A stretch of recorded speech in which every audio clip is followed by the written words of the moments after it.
रानू चिड़िया बहुत जल्द अंडा देने वाली थी। मानो चिड़ा दिन रात रानू चिड़िया की सेवा करता, उसे भोजन ला कर देता और उसका बहुत ख्याल रखता। रानो, मुझे उस दिन का बहुत इंतजार है जब हमारे घोंसले में अंडा होगा। जी मानो जी, मैं भी उसी दिन का इंतजार कर रही हूँ।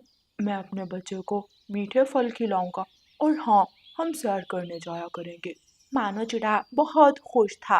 वो रानू चिड़िया से ढेर सारी बातें करता है। रानू चिड़िया भी मानो की बातें खामोशी से सुन रही थी और दिल ही दिल में खुश हो रही थी। इतने में वहाँ तोता आ जाता है। कैसी हो रानू बहन? मैं ठीक हूँ तोते भाई, आप कैसे हो? मैं भी ठीक हूँ, लेकिन हरियाली ठीक नहीं है। क्या हुआ हरियाली बहन को? वो अंडा देने वाली है।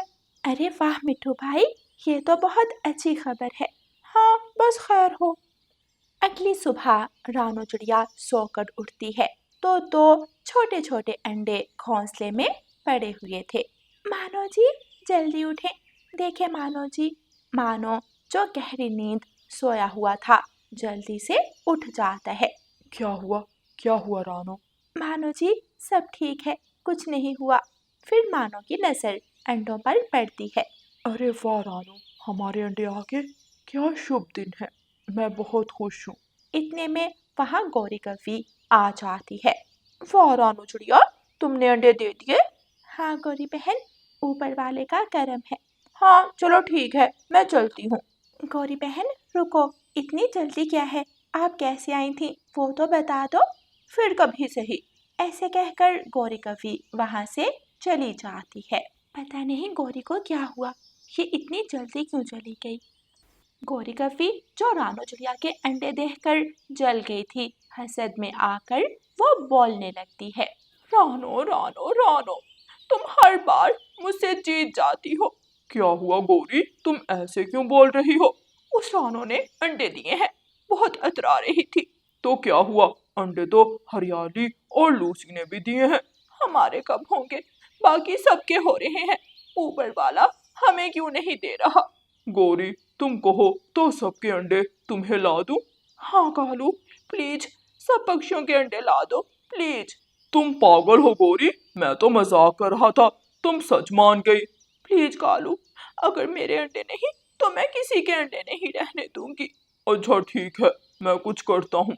कालू कौवा वहां से चला जाता है। कालू कौवा सबसे पहले लूसी कबूतरी के घर जाता है। लूसी, लूसी बहन, तुम कहाँ हो? मैं यहाँ हूँ कालू भाई। हाँ, वो मुझे पता चला था तुमने अंडे दिए हैं, मैंने सोचा बधाई दे आऊं। हाँ कालू भाई, मेरे 3 अंडे हैं, सब ऊपर वाले का करम है। कालू कौवा जानबूझकर खांसने लगता है। मुझे पानी दो लूसी बहन, मुझे पानी दो। हाँ हाँ, अब हिलाती हूँ। लूसी रसोई में जाती है। कालू कौवा जल्दी से लूसी का अंडा अपने परों में छुपा लेता है। लूसी कबूतरी पानी लेकर आती है। कालू कौवा पानी पीता है और कहता है। अच्छा लूसी, तुम अपना ख्याल रखो, मैं चलता हूँ। ऐसा कहकर कालू कौवा वहां से चला जाता है। फिर कालू कौवा हरियाली तोती के घर जाता है, लेकिन हरियाली तोती घर नहीं थी। लगता है हरियाली दाना लेने गई है, लेकिन जरूर अंडे छुपा कर गई होगी। कालू कौवा इधर उधर देखता है, उसे अंडा मिल जाता है। कालू कौवा हरियाली तोती का अंडा उठा लेता है और जल्दी से वहां से चला जाता है। गोरी गोरी, ये देखो मैं क्या लाया हूँ। कह तो तुम ऐसे रहे हो जैसे अंडे ले आए हो। हाँ गोरी, देखो मैं हरियाली तोती और लूसी का अंडा लाया हूँ। क्या सच में? हाँ, ये देखो। कालू कौवा जल्दी से गोरी को अंडे दिखाता है। वाह कालू, कमाल कर दिया तुमने, मुझे नहीं पता था तुम मेरी इतनी बात मानते हो। अब यकीन कर लो गोरी। चलो जल्दी से ये अंडे पी लेते हैं। हाँ गोरी, बहुत समय बाद अंडे मिले हैं। फिर कालू कौवा और गोरी कवि एक एक अंडा पी लेते हैं। वाह, मजा आ गया। ऐसा स्वादिष्ट भोजन बहुत दिनों बाद किया है। हाँ कालू जी, बहुत मजा आया, लेकिन ज्यादा मजा तब आएगा जब तुम उस चिड़िया के दोनों अंडे लाओगे। कोई बात नहीं, कल वो भी ले आऊंगा। लूसी कबूतरी पागलों की तरह अपना अंडा ढूंढ रही थी। मेरा अंडा कहाँ गया? लूसी, यहीं कहीं होगा, और कहाँ जा सकता है? तुम कौन सा बाहर गई थी? हाँ कबूतर जी, आप ही देखो, हो सकता है घोंसले से नीचे गिर गया हो। फिर लूसी और कबूतर मिलकर अंडा ढूंढते हैं, लेकिन अंडा नहीं मिलता। हाय, मैं क्या करूं? मेरा अंडा। लूसी, तुम बाहर गई नहीं, घर कौन आया था? हाँ, वो कालू आया था अंडे की बधाई देने। तो तुम कहाँ थी? मुझे तो उसने पानी लेने भेज दिया था कबूतर जी। मेरी किस्मत खराब थी जो मैं उस कालू को अपने अंडों के पास छोड़ गई। लूसी रोने लगती है। कबूतर भी मन ही मन बहुत दुखी होता है। चलो कोई बात नहीं लूसी, रोना बंद करो, ऊपर वाला और दे देगा। अभी हमारे 2 अंडे और हैं, तुम इनका ख्याल रखो। उस कालू को मैं पूछ लूंगा। उस दुष्ट कफे को मैं छोड़ूंगी नहीं। तुम बस हमारे इन 2 अंडों की हिफाजत करो, बाकी मैं देख लूंगा। इतने में जंगल में मिट्ठू और हरियाली तोती की आवाजें आती हैं। चोर चोर चोर! कबूतर जल्दी से बाहर निकलता है। क्या हुआ मिट्ठू भाई? कोई मेरा अंडा चुरा कर ले गया। क्या तुम्हारे भी अंडे चोरी हो गए? तो क्या तुम्हारे भी? हाँ मिट्ठू तोते, मेरा भी अंडा चोरी हो गया है, और लूसी कहती है ये कालू का काम है। लूसी को कैसे पता चला कि ये कालू ने किया है? कबूतर सारी बात मिट्ठू तोते को बताता है। ये काले कौवे कभी नहीं सुधर सकते। उस कालू ने ही मेरा और तुम्हारा अंडा चोरी किया है। जल्द ही जंगल में शोर मच जाता है कि कोई पक्षियों के अंडे चोरी कर रहा है। प्यारे दोस्तों, इस कहानी का अगला भाग देखने के लिए कल तक इंतज़ार करें, और आपको ये वाला भाग कैसा लगा है हमें कमेंट करके ज़रूर बताएं। और प्यारे दोस्तों, इस कहानी को लाइक, अपने दोस्तों के साथ शेयर और चैनल को सब्सक्राइब करना बिल्कुल मत भूलना। आपका धन्यवाद। रानो चिड़िया की ऐसी कहानियाँ सुनने के लिए YouTube सर्च बार में रानो चिड़िया की कहानी लिखें, या फिर ये बटन दबाकर बोलकर कहें रानो चिड़िया की कहानी। नूरपुर जंगल में सभी पक्षी हंसी खुशी रहा करते थे। वहीं एक चीलों का जंगल भी था जो बहुत खतरनाक था। जो भी उस जंगल में जाता उसका जिंदा बचकर वापस आना बहुत मुश्किल था। एक दिन कालू कौवा अपने घर में मीठी नींद सो रहा था कि गोरी कौवी आकर उस पर पानी का गिलास गिरा देती है। उठ आलसी कामचोर काले कलोटे कौवे, मैं तो तुमसे शादी करके ही पछता रही हूँ। गोरी, क्या हुआ है? आज सुबह सुबह बरस गई हो मुझ पर, मैंने क्या किया है? बाहर देखो, सूरज कहाँ आ गया है। तुम्हारी अभी सुबह ही नहीं हुई। जाओ जाकर मेरे लिए कुछ खाने को लेकर आओ।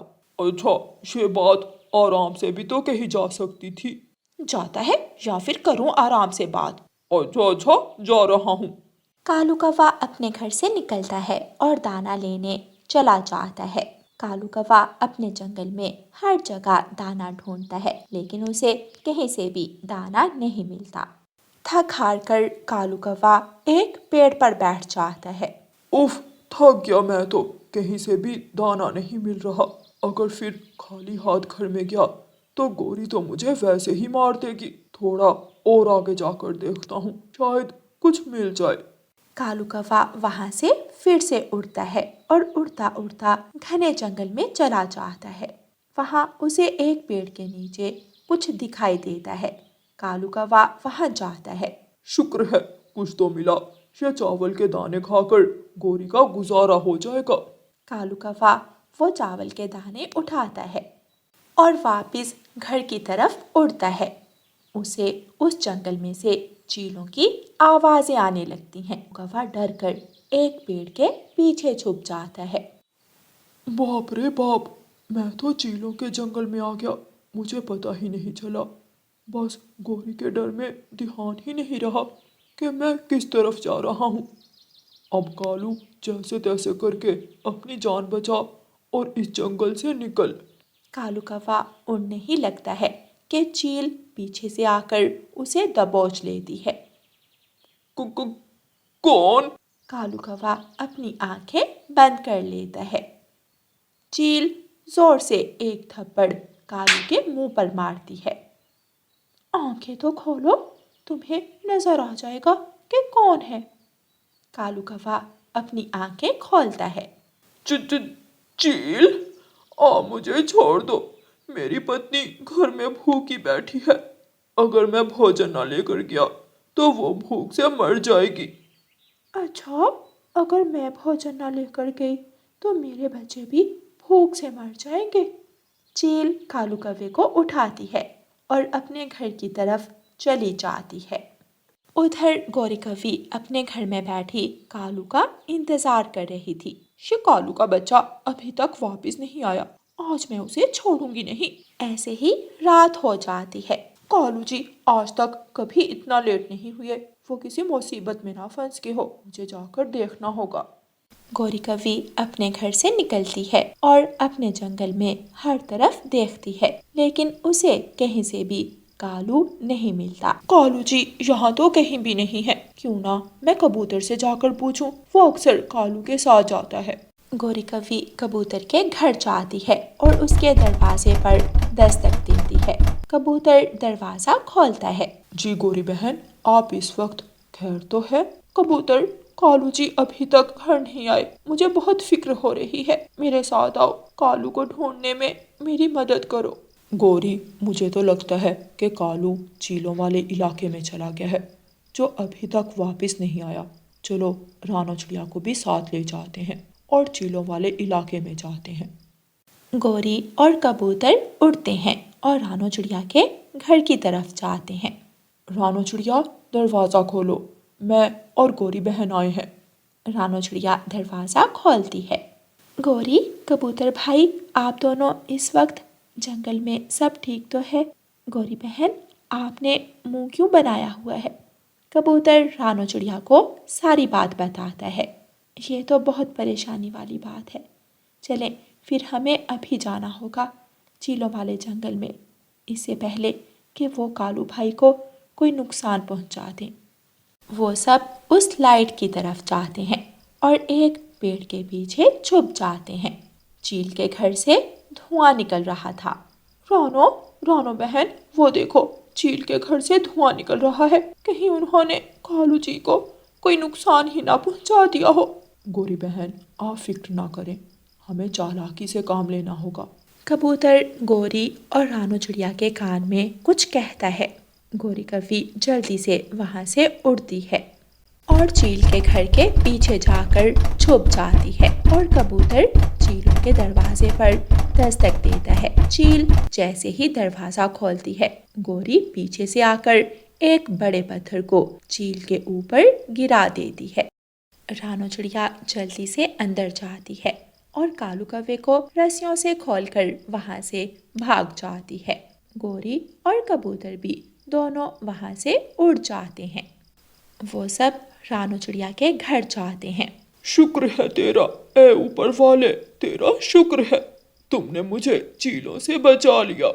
कालू भाई, लेकिन आप उस चीलों के इलाके में गए ही क्यों थे? कालू कौवा सारी बात बताता है।